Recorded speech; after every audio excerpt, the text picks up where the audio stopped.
অবাক হব না আওয়ামী ভারতীয় লেসপন্সাররা আবার আপনাদের ঘাড়ের উপরে বসবে। জুলাই আগস্টের অভ্যুত্থানকে যদি আমরা ধরেই নাই ব্যর্থ হয়েছে, তাহলে আমরা কোনটাকে ওয়েলকাম করছি? আমরা ওয়েলকাম করছি ভারতীয় লেসপন্সারদেরকে।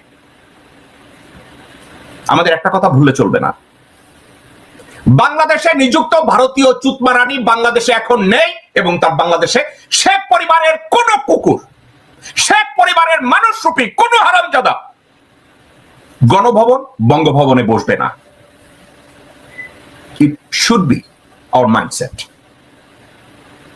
জুলাই আগস্টের সবচেয়ে অভ্যুত্থানের সবচেয়ে সফলতা, কুত্তা মুজিব পরিবারের কোন লোক এই মুহূর্তে ক্ষমতায় নাই এক্সেপ্ট জেনারেল ওয়াকার। যদি মুজিব পরিবারের প্রত্যেকটা হারামজাদাকে বাংলাদেশ থেকে তাড়ানো হয়, আমি মনে করি জুলাই আগস্টের অভ্যুত্থান 75% সাকসেসফুল। নাম্বার 2, এখন আছে জেনারেল ওয়াকার। জেনারেল ওয়াকার নৌবাহিনীর প্রধান, বিমান বাহিনীর প্রধান, এদের নামও আমি জানি না, জানলেও আমার মনে রাখার মতো ইচ্ছা নাই। এই 3 কুতুবকে ক্ষমতায় রেখে জুলাই আগস্ট অভ্যুত্থানে যে অর্জন, এই অর্জনে সফলতা আসবে না।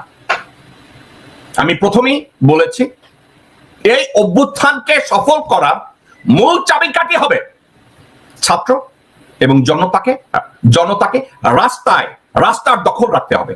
এই কথাটা আমি সবসময় বলেছি। রাস্তা যদি ছাত্র জনতার দখল থেকে সরে যায়, জুলাই আগস্টের অভ্যুত্থান ব্যর্থ হবে। তবে আমি কি মনে করি এটার ব্যর্থ হওয়ার সম্ভাবনা আছে? না, আমি অত্যন্ত আশাবাদী একজন মানুষ।